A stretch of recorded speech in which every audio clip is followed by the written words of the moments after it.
Hello students, hope you all are doing great.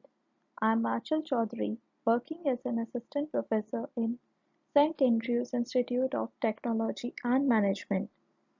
So students, today I'm again going to share a lecture on principles of management.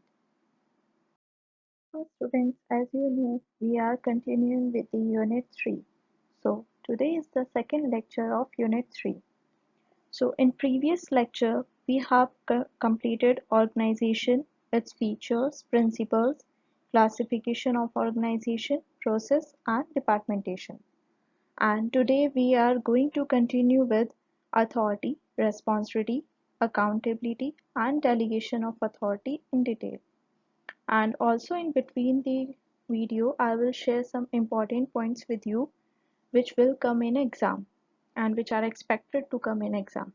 And also in the end of every video, I will share some questions with you which has been evaluated that they are from previous year exams.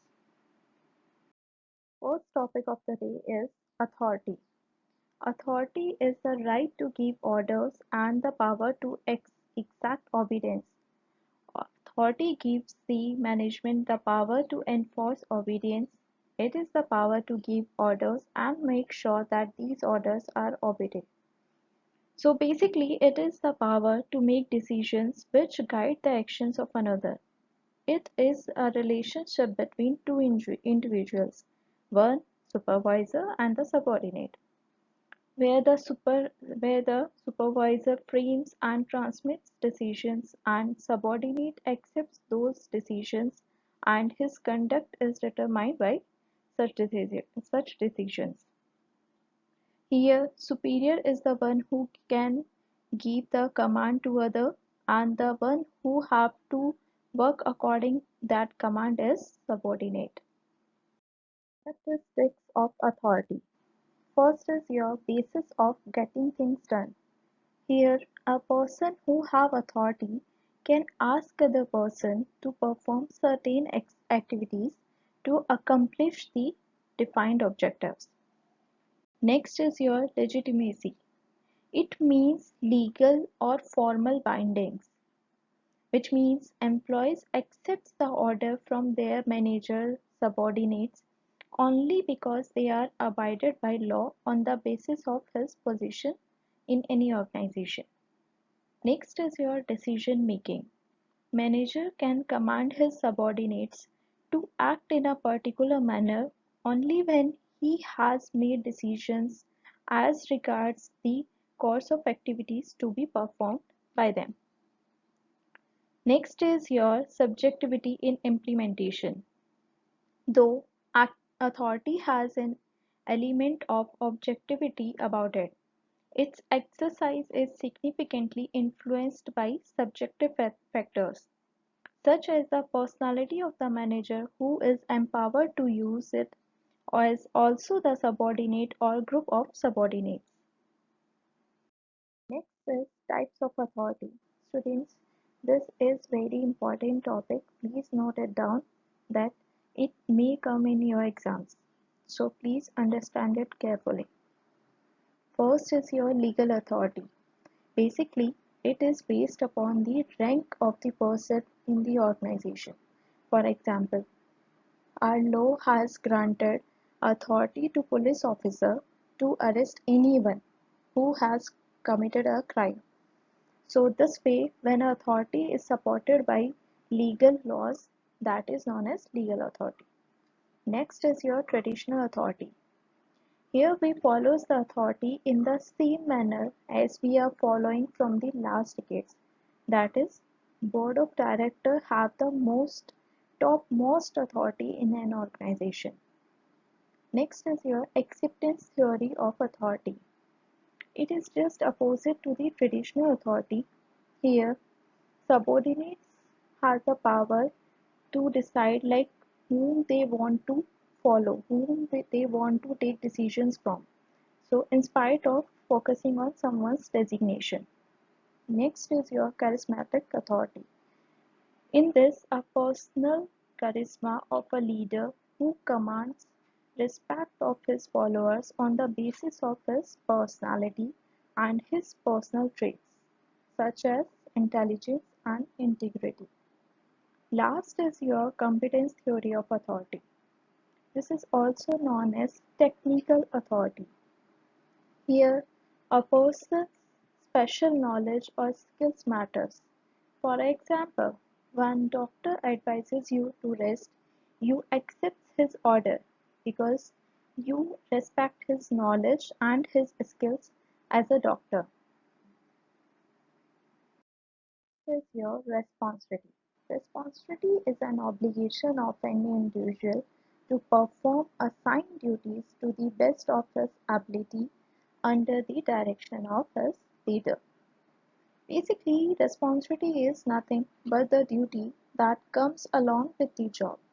In other words, it is the obligation of the person to to, for accomplishment of the task which is given to him or her. Unlike authority, it follows from bottom to top. Please remember this point. It follows from bottom to top, and authority follows from top to bottom, and no one can delegate responsibility. Next is your accountability. It means it is the obligation of an individual to report formally to his superior about the work he has done to discharge the responsibility. Basically, accountability is nothing but the liability created for the transfer of authority. Accountability creates the obligation of the subordinate and makes him answerable for the work done by him or her. Delegation of authority. Here, the manager divides his work among the subordinates and he gives them the responsibility to accomplish their respective tasks. See, what happens is that manager has a lot of things to do, and also his motive is to make his subordinates capable to take decisions by their own. So in that case, he shares his responsibility downwards and check their efficiency by making them accountable for their doings. Principles of delegation of authority. First is principle of results expected. This suggests that every manager, before delegating the powers to the subordinate, should be able to clearly define the goals as well as the results expected from that, so that they can work accordingly and managers will have some set of standards to measure their performance. Next is your principle of absolute responsibility. This says that the authority can be delegated, but responsibility can't be delegated by managers, which means responsibility is fixed. The manager at every level, no matter what is his authority, is always responsible to his superior for carrying out his task. Next is your principle of authority level. This principle suggests that a manager should exercise his authority within his framework. This principle emphasizes on the degree of authority and level up to which it has to be maintained. Next is your balance of authority and responsibility. See, as we all know that there should be a balance between authority and responsibility. Otherwise, there will be some difficulty in doing the task. So, there should be a parity between the responsibility and authority so that subordinate can work their task easily and efficiently. If there is no authority to carry out his responsibility, he will be unable to carry out his task. Next is your unity of command. In yesterday's lecture, in previous lecture, we have already discussed unity of command, which means that there should be one boss, one superior only. If the subordinate receives instructions and orders from more than one superior, it will lead to confusion and conflict. And last is your defining the limits of authority. Another point to note that is that manager must ensure that all the subordinates have well-defined authority so that they can work efficiently without any confusion.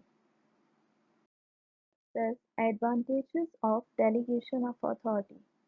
First, it minimizes the workload of managers as they can assign regular work and routine nature of work to their subordinates, while they can concentrate more efficiently on their managerial and creative functions or any kind of functions.